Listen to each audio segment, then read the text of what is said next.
This is an interview with Mr. Elias Hendricks Sr. for the Birmingham Civil Rights Institute's Oral History Project. I'm Dr. Horace Huntley. We are now at the Birmingham Civil Rights Institute. Today is August 30th, 1996.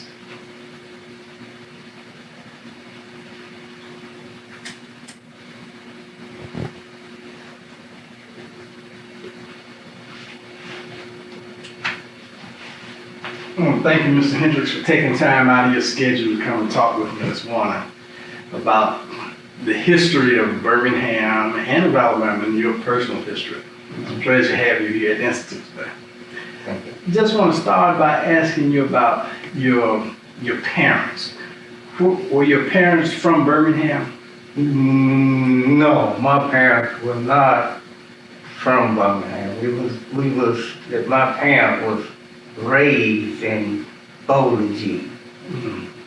Where is Bowling? Just we're going down the highway number 11, you're going through Utah, you know where Utah is? Yes, sir. It's 12 miles on the other side going down towards Mississippi. Okay, going west of Utah. Mhm. Oh, okay. Yeah, and so that's where they were raised up at in that area as well? My family was. Okay. How many children did your mother and father have? 13. 13. Yeah. Wow. So they were rather busy then. Yes. Yeah. Yeah. And where were you in that 13? Number 6. You're number 6, so you're almost right in the middle then. Yeah. Okay. What was it like growing up in Bowling? Awful at that time. Is that right? Yeah. Why? Well, the economical thing, there was no money and trying to feed. There were 15 people had to eat at one time, you know. What kind of work did 15 people Yes, sir. had to eat, That's right. and we only farmed. You were farmers. Yeah. Did you farm your own land or No. were you? No, we had to rent the land. Okay, so that you rented the land Mm-hmm. and you grew crops. Tell me, how did that process work? Well, at that time, that was all people were doing down at that time. Just about if they wasn't cutting logs, they was farming Farmers. and basically farming. So if you had a big family like your parents did, then that was to your advantage, I would assume. Yeah, that was advantages and disadvantages because everybody had to eat, you know, and whatever you accumulated on the advantage side when you come around to having to buy clothes and eat. Well, I guess it's disadvantage then because you had so many and so much to buy. Right. Do you remember when you first started to school in Bowling? Yeah. Tell me about that. Where did you first start and what was it like? It was, I first started when I was 6 years old. Mm-hmm. And it was a pleasure to me to go to school and tell the truth about it. I was a very apt child, and I learned fast at that point. And so that was me looking out for me and me helping the others along as far as trying to get an education is concerned. Mm-hmm. So I enjoyed it. Yeah.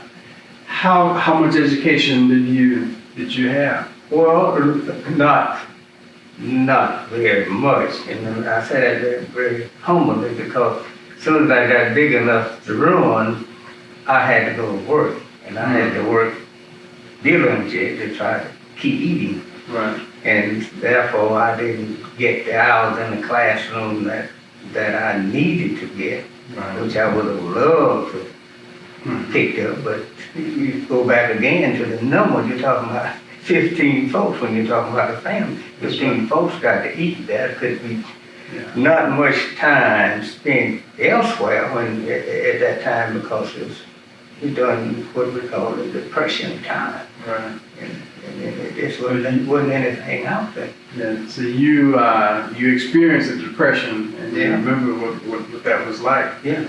How old were you when you came out of school to go to work? When I came Well, you, on the farm, you go to work soon as you can do something. If you can't do anything but pick cotton when the cotton get ready, you do that because, or you do whatever you can do. You have big sacks, little sacks, and picking cotton and that sort of thing. So you would start the school, Yeah. and then that would be a time that you would have to come out of school to go and pick cotton. Yeah. And so that, of course, would take away from your actual time in the classroom as well. Sure. Mm-hmm. Not only that took away from it, it come at a time. So many people, if at the end of the beginning, well, at the end of the season, crop growing season, you might have garments for everybody, but that soon wore out beyond what you could put on and go out in public.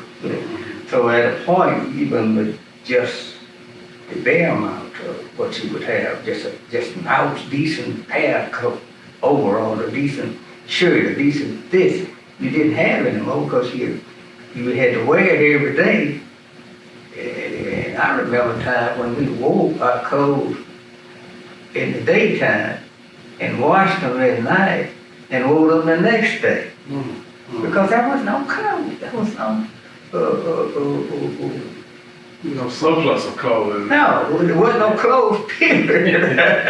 So that we had to do that sort of thing because my dad is a very strict man.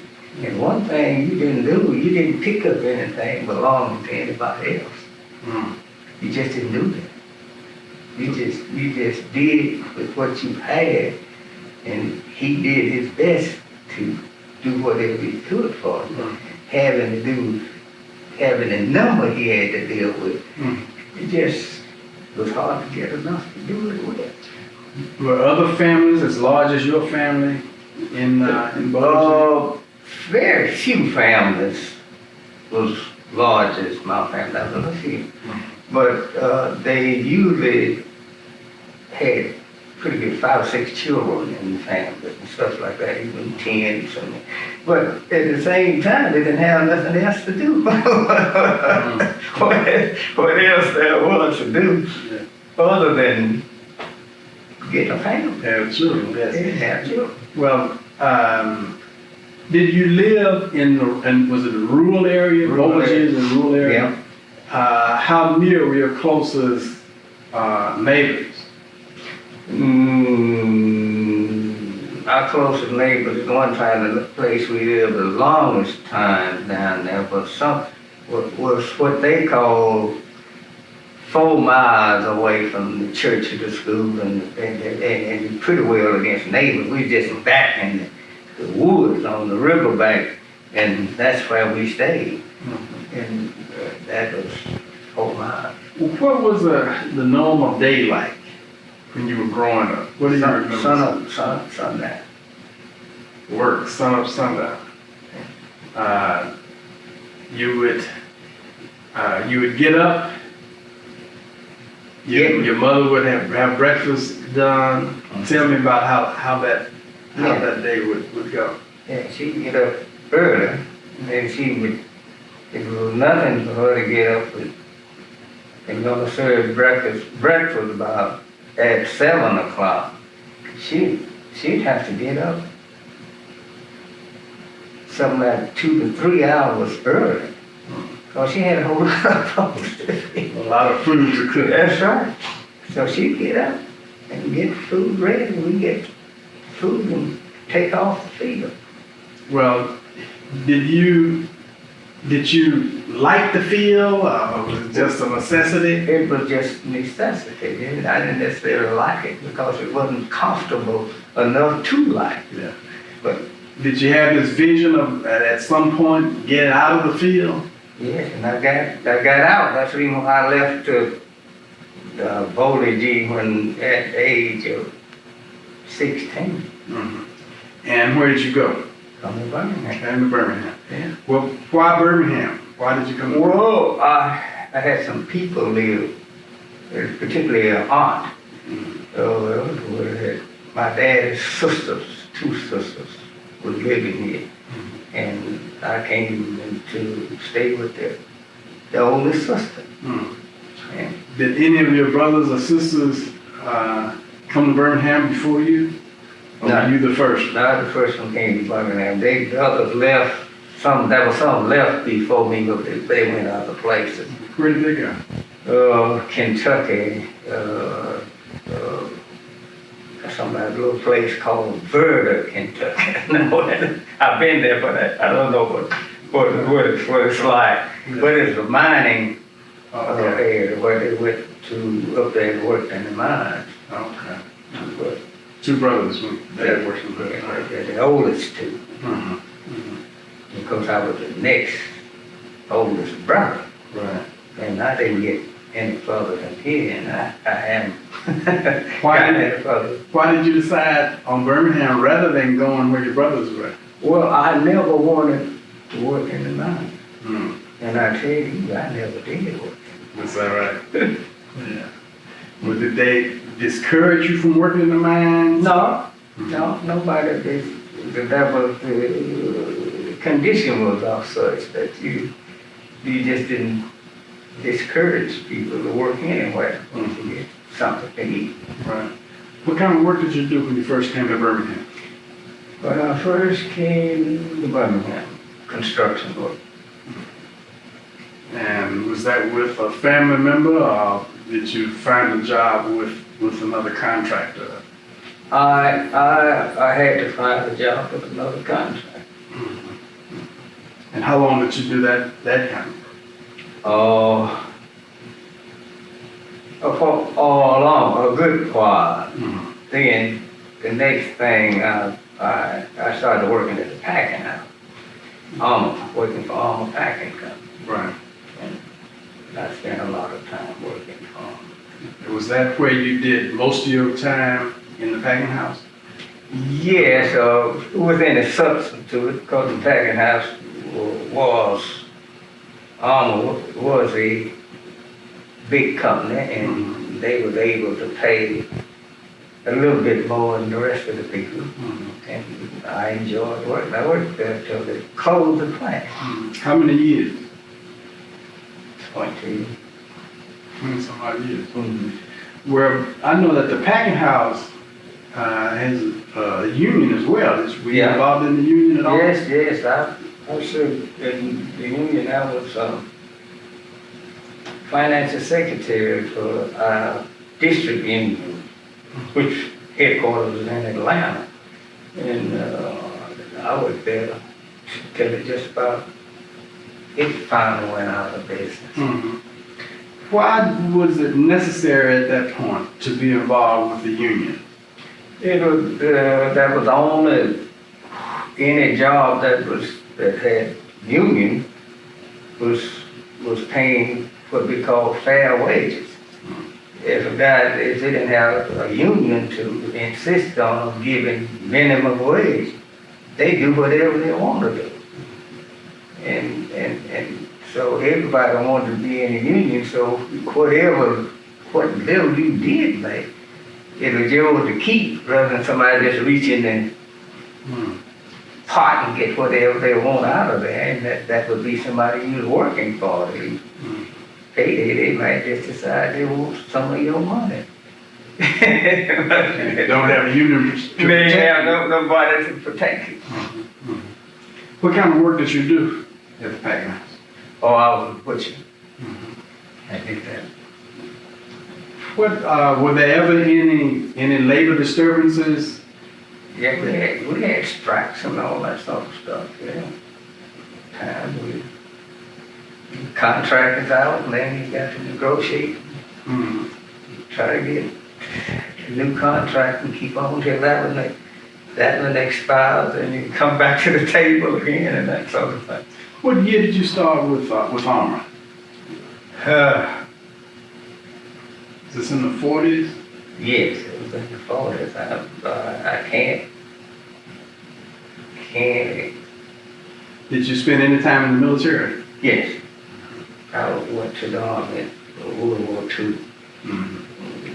Served some time overseas and that sort of thing. Were you drafted or did you volunteer? Drafted. Well, you spent time overseas in the military, and then you came back. Mm-hmm. When you came back, is when you started to work for Army, or were you working for them before? I worked for almost a while before. So when I came out of the Army, I had a job with Army. So you went back to Army. Went back to Army.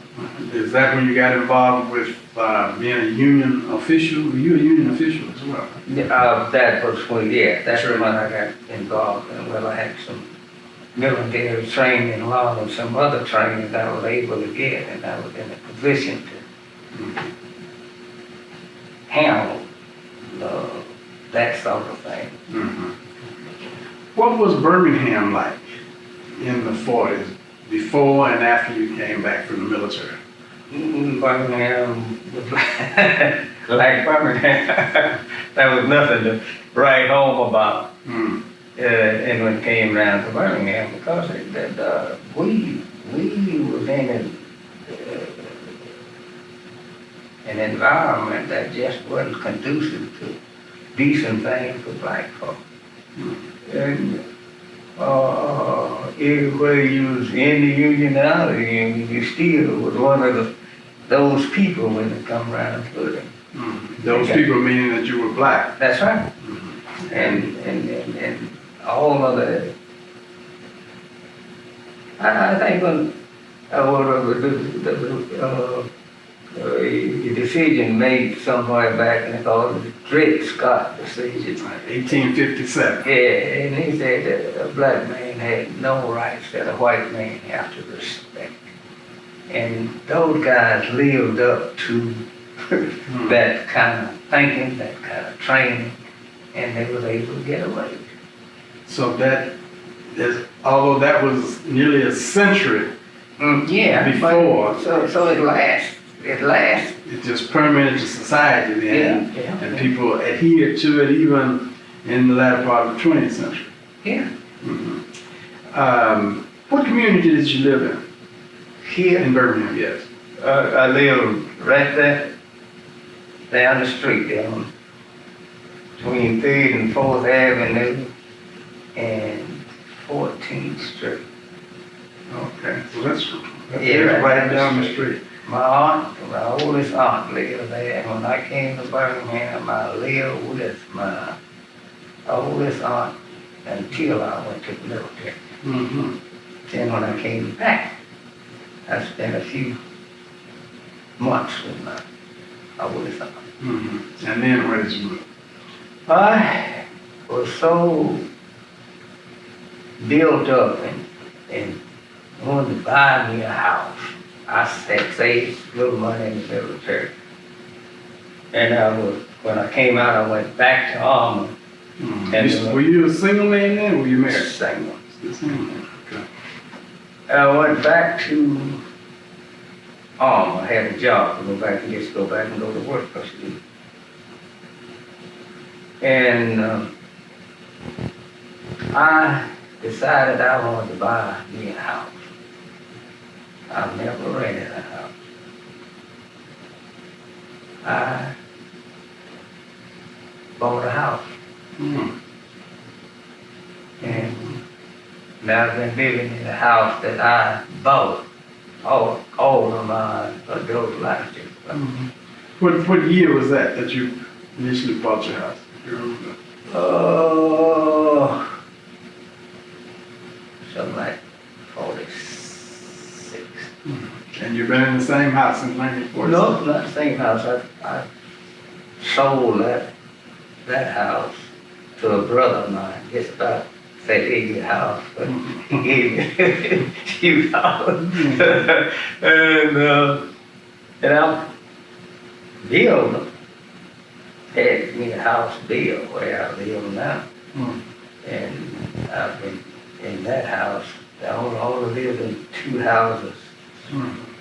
Were they in the same community? No, this one was out in the Sipco area, the first one. That called the double tenant house. And me and my brother next to me stayed in the house. When I got got the chance to stay around working for the packing house and found out I could have a house built. A house built, and that's where I live today. Where did you build the house? In the soup coat. Okay. Yeah. And a little place called Yellowberry Park. Okay. Yeah. Yeah. What, if I asked you, what was your most memorable occasion that you've had with the union? What sticks out in your mind about your union involvement? Well, I happened to move up in the union, and I finally got to be the financial secretary. Mm-hmm. And I had a lot to do. And of course, our headquarters was in Atlanta. And I spent a lot of time in Atlanta. So you did a lot of traveling Yeah. between Birmingham and Atlanta. Yeah. Mm-hmm. And I enjoyed it. What would you say if I asked you about how did race, what role did race play in your life in those early days? He said, the little boy said, don't hear you talk about it. That was bad people and worse people, because our organization was always integrated. So white people at that time felt that we had no right, that the white man had to respect. They dealt with it in that vein. Even in the organization? Well, the organization, we had a very liberal union. And our advantage was, most of the members was black. There were white members there, but most of the membership was black.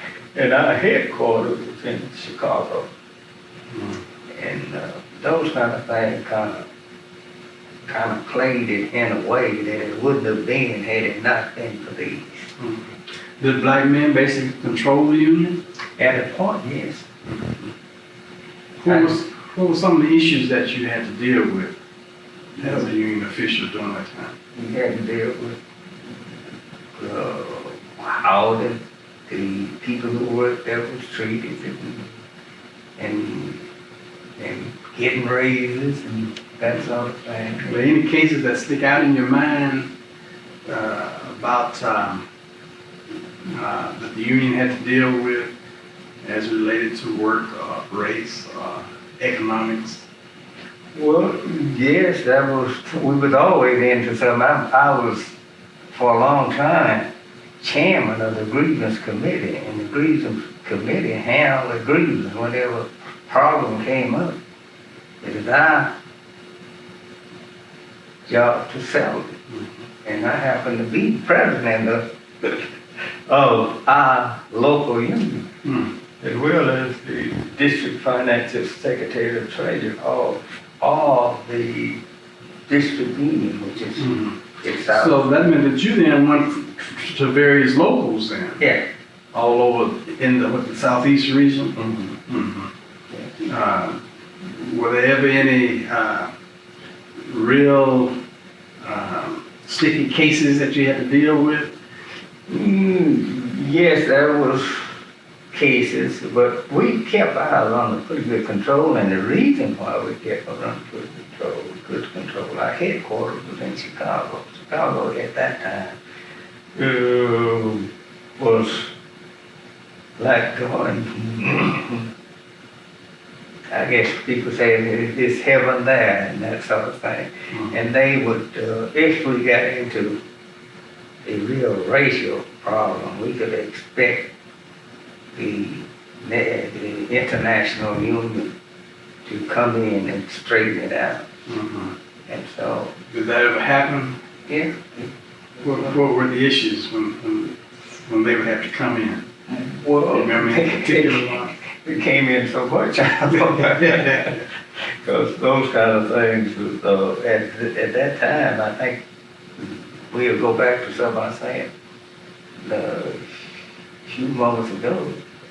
Most white people feel, and I still feel today, a lot of that we had no right, but they had to respect.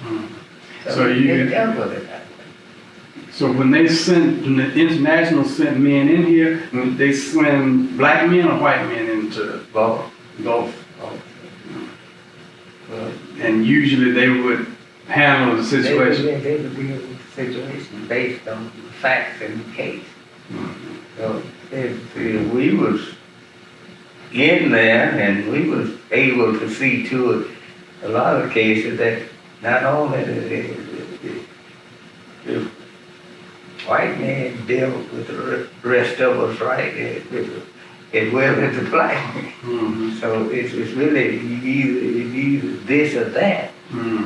And we read the book, and we had the handbook right there. The handbook says, this is it. And we did very well with that.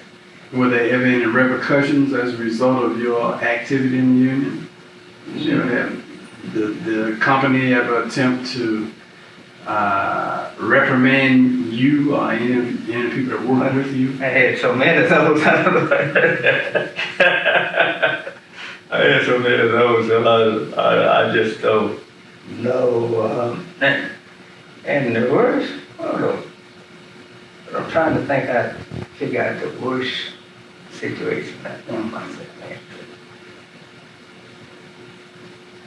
Oh, when they finally decided to integrate the union. One was they had separate bathhouses, separate everything, and we decided to integrate it and make it all one thing. With the black society to integrate. And naturally, me being financial secretary, I had to lead the way. And I was the first one they put in jail. So you went to jail as a result. Yes, they sent me to jail right away.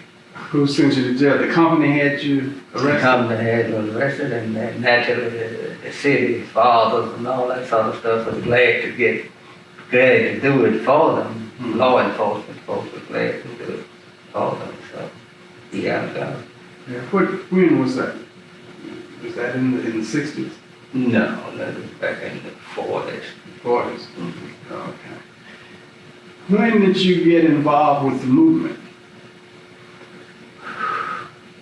When it started.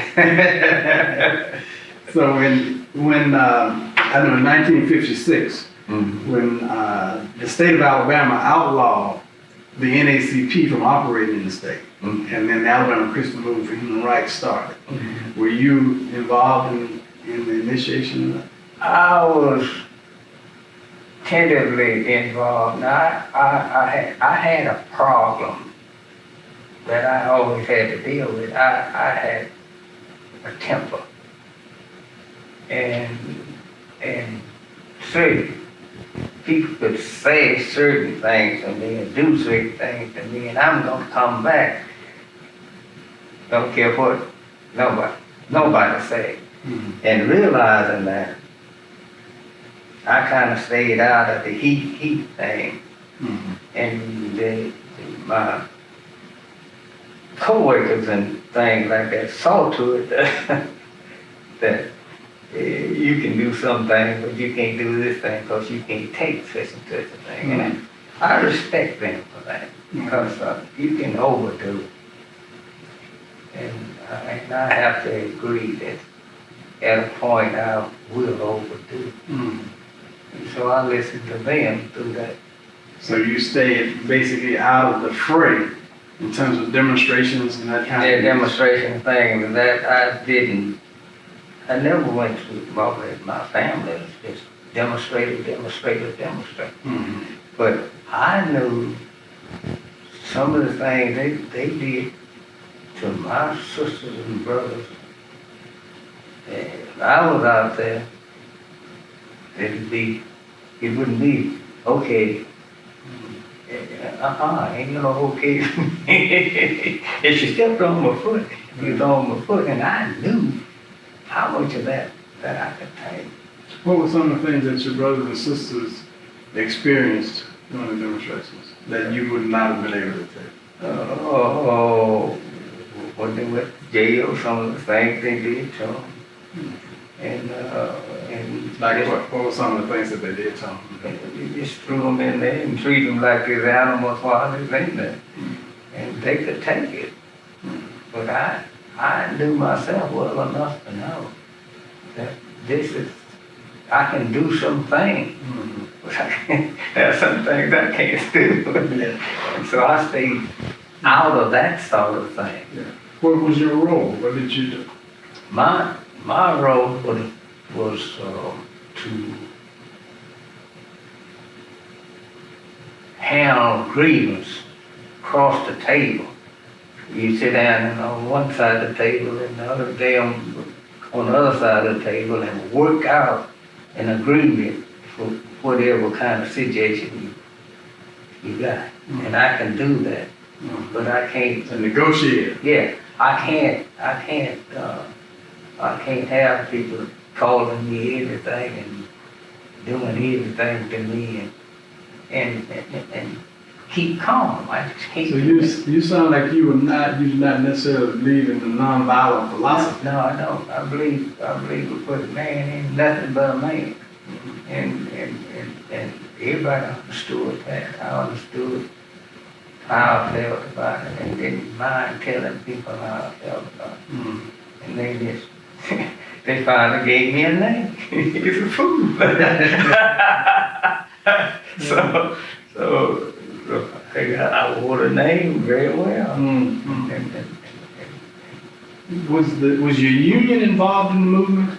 The packing house workers involved in the movement? Not as such.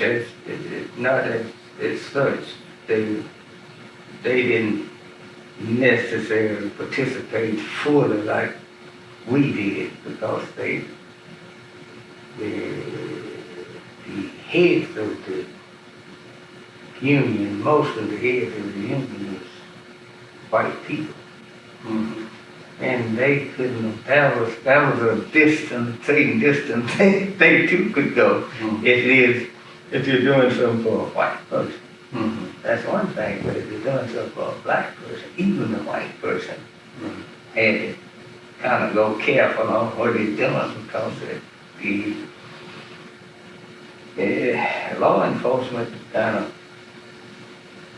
of unpleasant and unreasonable and that sort of thing.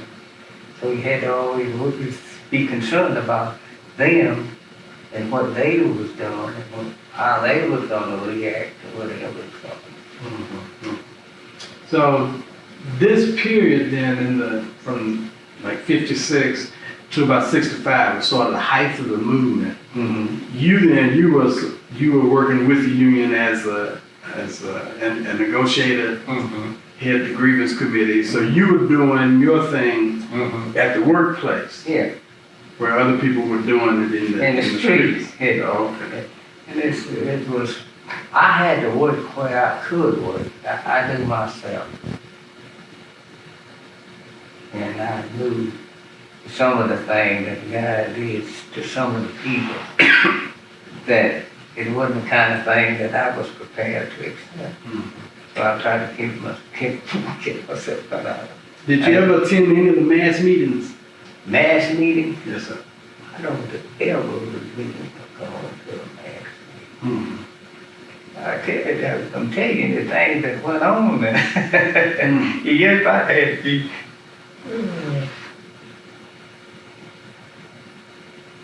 Like they would meet at the churches, various churches on Monday night, and have speakers.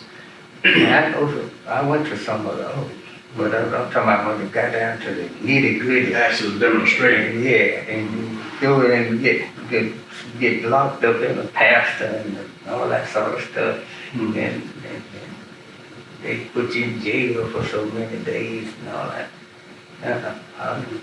That wasn't my bag. My family was good at it. They could do it. Yeah.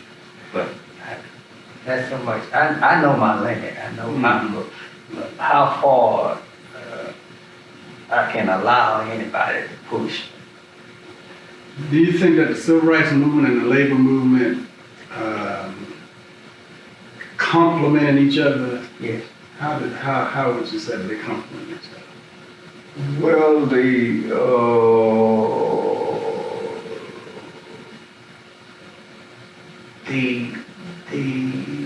civil rights movement would have not been able to do a lot of things they was able to do if it had not been for the labor movement, because they could get in some doors that black people just couldn't get in.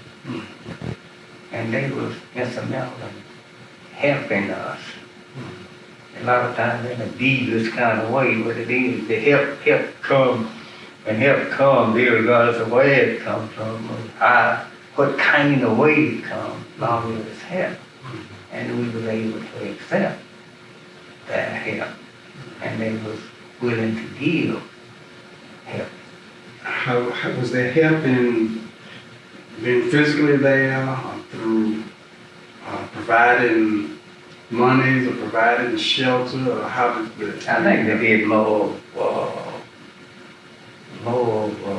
providing things, and actually getting in behind those and talk about things and talk about how to do this, how to get from here to that, and that sort of thing. Now, you also had a difficulty. You said you went to jail because you attempted to integrate the facility, the bath facilities, right? Mm-hmm. Did you also have an involvement with a violation of the exchange security system? Oh, that's the worst one I ever got in. Tell me about that. The John Patterson, you remember John Patterson? The governor. Yeah. Right. And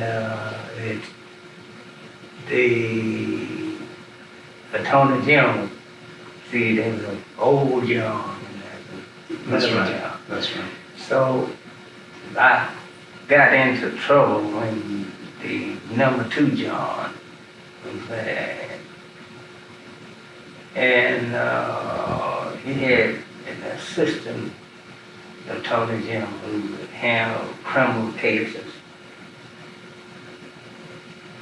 And when I really got in jail was what happened, we had a organization, and our main purpose was to set up a chain of grocery stores. What organization was this? I don't know what the name is, but anyway, its main purpose was to set up a chain of grocery stores. And good stores like Hill, A&P, and I could call a whole lot more, decided that we couldn't have a chain of grocery stores. And were these community people, black people, who were attempting to set up a chain of grocery stores? Yeah. And the grocery stores that are already established, the white grocery system? Gonna make sure that we didn't see. Okay. So, there was 15 of us in that organization. And when they decided to shut us down, they finally had a lawyer, a black lawyer, of course, supposed to have been handling legal affairs. Who was that lawyer? Demetrius Newton. And I cuss him out now every time I get close. So what he did, he took the money we paid him to register us with the Exchange Security Commission of the state of Alabama. And he got the money and didn't register. And while he was sitting out there, and we was thinking he had registered. Then John Patterson, by the way, the assistant attorney general, who was named Owen Bridges, went to court. And when he went to court, he gave everybody a chance to get out of the thing, just abolish the organization. And they would pay something like, I don't know, pay something like $15 or something. It would be all over. Out of all the 15 people that were in the organization, there were women and men. Marshall, did you know Marshall? Reverend George Marshall, he was too young. But anyway, he was in there, he's president of it. And then there was a lot of teachers and preachers and stuff. So 15 people. 15 people. They put up money? They put up money. We all put up money, the little money. And the guy called, the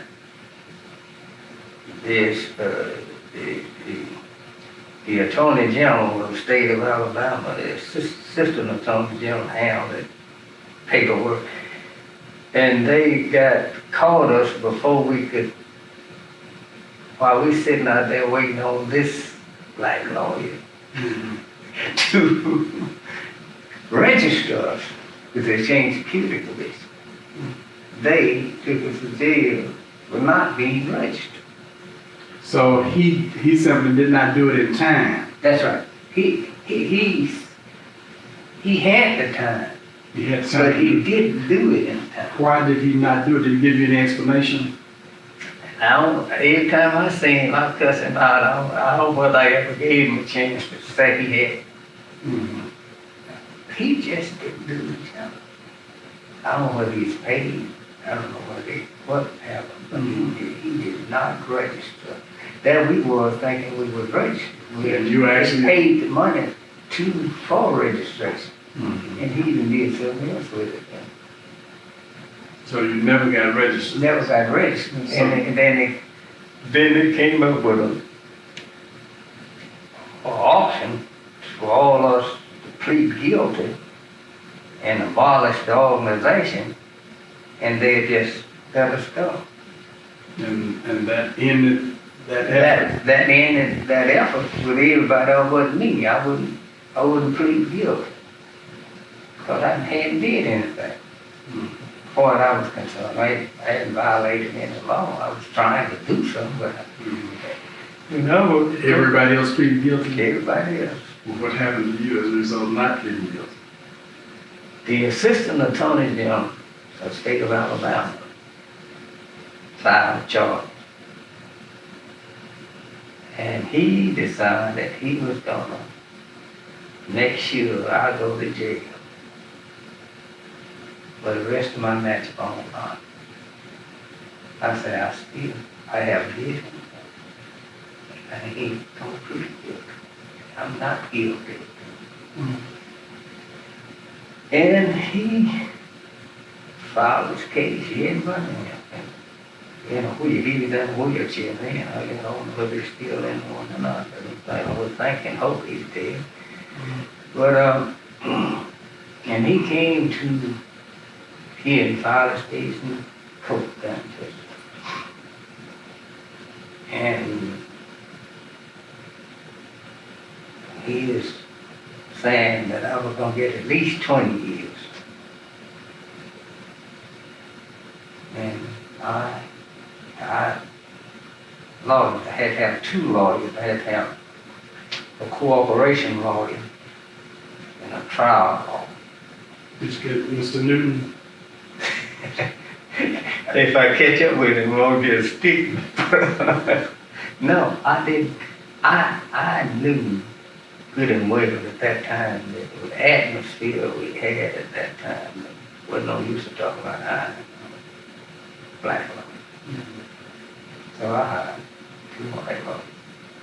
One of them lived over on the south side, named John J. Smith. And the other one was named Brown. Some was Brown, I don't remember all his name. But anyway, we had to have a cooperation lawyer because it dealt with cooperation, instead of cooperation. We had to have a trial lawyer. I think they ever had a trial. So I had to hire a cooperation lawyer here, and a trial lawyer there, and go to court. And we had to go, the lawyers had to go to California to get books to read up on anybody that was being tried like I was, and for what they was trying for. And that thing lasted 2 weeks. And nobody sitting there never again. You know, the only person who came to my trial and stayed with me all the way through the trial was Fred Shellerwood. What? Fred's wife. Fred Shellerwood. I ain't say Fred. Mm-hmm. I said Fred's wife. Fred's wife. Nancy Shellerwood. She said through all trial. She said the She didn't say nothing. But she said, What were the charges? violating the change security law of the state of Alabama. And he said, the lawyer said, I would get, he's gonna make sure that I do 20 years. And we put a trial lawyer and a cooperation lawyer, and we went to court. And I didn't spend there, I think. So they found you innocent Yeah. of all charges. You personally took care of the expenses for your lawyer? Yeah. Your lawyers? Your organization that No, you... no, but organization, the good preachers and the good lawyers and the good, whatever good, nobody gave me a dime. So they left you there on your own. They felt like the other members of the organization felt like since they pleaded guilty, I should have pleaded guilty too. And if you don't plead guilty, we drop you right here. So then the whole show was my show. What year was that? It was, I don't remember. That was in the 50s, then I was saying. I would think so, early 50s. Early 50s, okay. Yeah. So that's the way it went down. And nobody would put their hands on me but my wife. You were untouchable at the time. They're untouchable. They said everybody I really talked to is that expressed themselves to say I should have pleaded guilty.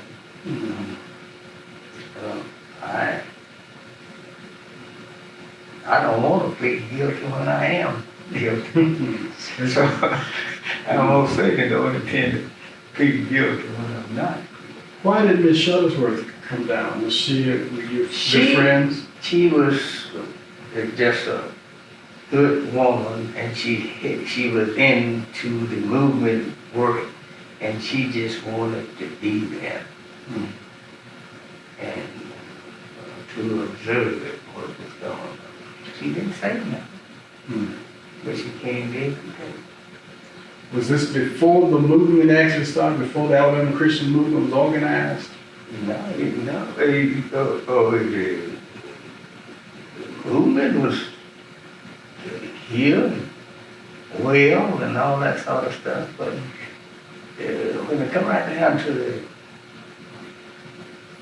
the framework of the movement, it's only when if certain people was involved that they did, and if there's certain people involved, they just didn't.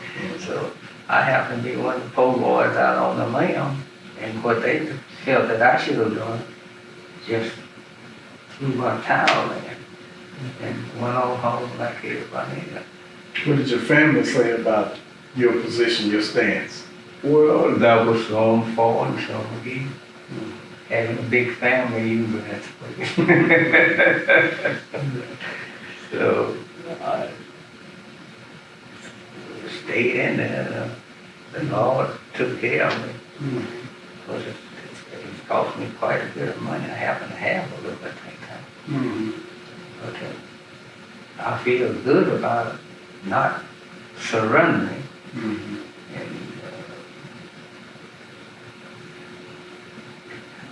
And so some people say I was right. Some people say I was dead wrong.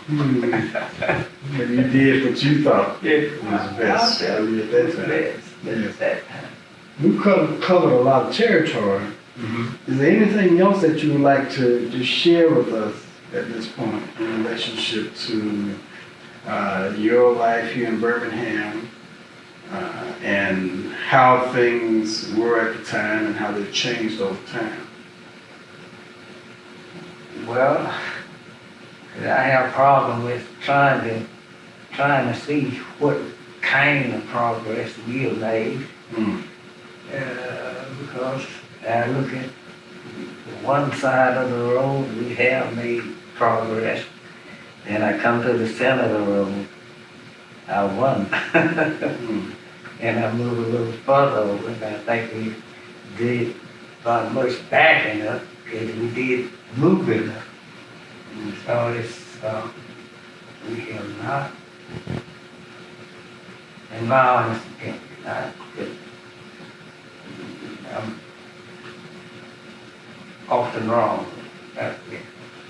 But I think we did just about as much damage to our children as we did good for our children. How do you mean? We failed to do a whole lot of things we could have, should have done. And we did some things that was good for us. But a lot of times, a lot of cases, I think we as adults and we as particularly people my age didn't do enough to move us from where we were to where we needed to be. What else do you think you could have done to improve those efforts? We could have came closer together, and we could have been faithful to our effort to get a job.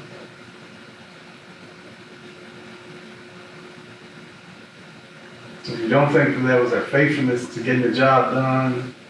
You don't think that the job was completed? It wasn't complete. Wasn't complete. Yeah, a whole lot of people, and I guess all of us at some time evidently got cold feet because we didn't follow through to make sure that the job was done. Some people have criticized the whole concept of integration and what it meant to the movement. Where do you stand on that? Integration in the way that it actually took place.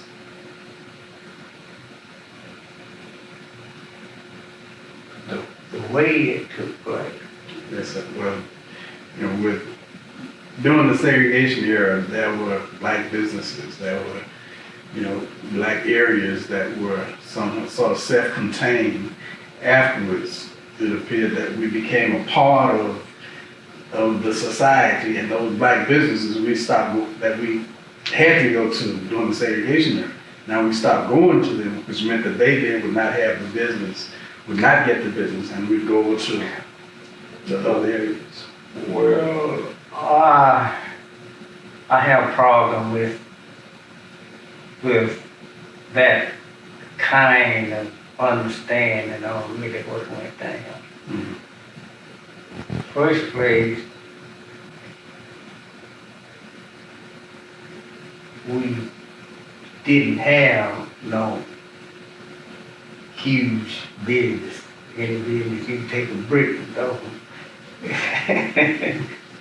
We just didn't have any business on the side. And we weren't doing any business. We all were at white man's You were at what? store. The white man's store. The white man's store. And some of us might claim we wasn't there, but we had no stores. And still don't basically have any stores about that. We can shout about what didn't happen, but we have to look at our hands and see what's happening now. Those stores that you and your organization were attempting to establish, where would the first store have been? Had you already designated places, and how far along was your plan? Well, I think they got us right at the time that we was call ourselves ready to move forward, and they timed it very well, and they while we was in the planning of what goes here and what goes there, and how you do it, and how you bring about it, then I guess we stayed too long in our planning, and of course we had some falling out with the organization itself. And I'm sure a lot of people fell out with me for what position I took on. And I respect the rights of other people, and I like to be reasonable, but there comes a time when it's either this way or that way. And there are people who agree with me, and there's people who disagree with me. I respect all of them, and I really don't care how to do it. There were other efforts also that attempted to get grocery stores in Birmingham in later years. I think was it the Excel stores? I think Marshall's Excel. They came up paid me in with the Excel after that. I never was. I put $25 in that. And I guess I did that for a crazy reason, because I didn't think the people that was here was going to be faithful to the effort. And I just wanted to have some money in there to make sure that I didn't just walk away ahead of time, which I felt like I was going to have to walk away anyway. Because the people that were here that was not going to do anything. And they was taking from each other. Like folks are going, no, you can't do nothing that way. So it didn't work. And that $25, it didn't go in the bottom.